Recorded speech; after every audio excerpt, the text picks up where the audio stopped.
I can't believe that we're still living in an age where there are teams that do not play with strikers. It's amazing for me. I just like as well as Atletico played in the first half. I keep reminding you, you can look as good as you are, but eventually you will get shut up when you don't play without a striker. Atletico, they played very well in the first half. They were really good. A superb goal by Saul. But in the second half, when those midfielders got tired because they were required to do so much running and so much attacking work, as well as midfield work, Barcelona slowly got themselves back into the game. So whereas in the first half you saw Messi was pretty much crowded out by the Atletico guys and people. Second half, you just saw he had a lot more space, was a lot more influential. And because you saw Atletico tiring out, the midfielders not being able to replay at the high level that they were in the first half, so Barcelona get back in the game.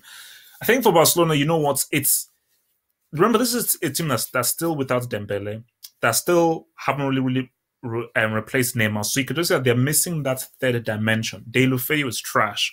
Andre Gomez, he's getting better, but I think that Andrew Gomez is really much more of a midfielder, and I think that his better position is centrally in midfield. So I think that he would actually work better either playing alongside Iniesta or Rakitic in the middle of the pitch. Rakitic was a wing. I don't know how that works, but you just saw that still for Barcelona, they they are so well skilled, and Messi is still such a G that you just know something's always going to happen. And with the racist cannibal, look, man, you give him a slip. He didn't have the greatest game. He was pretty much crap in the first half, got better in the second half, but give him a whiff, and you just say to yourselves that for Atletico, that's just bad marking.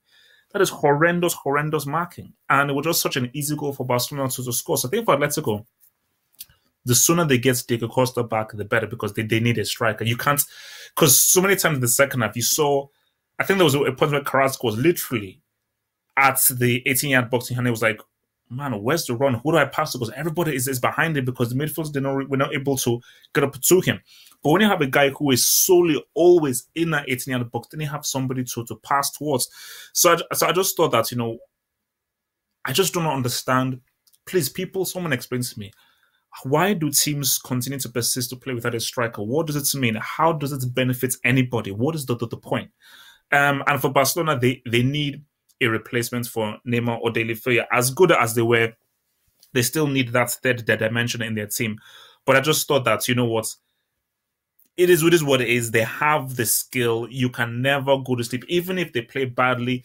And they played a lot better in the second half when they were actually pressing on much up. But no matter how badly they play, you can never go to a sleep with them, especially with a finisher like the Cannibal Suarez. You can never ever go to sleep because he will find you out. So, and that's what happened for Atletico. They had the game, they had the victory, they fell asleep for a millisecond, and they got punished for it.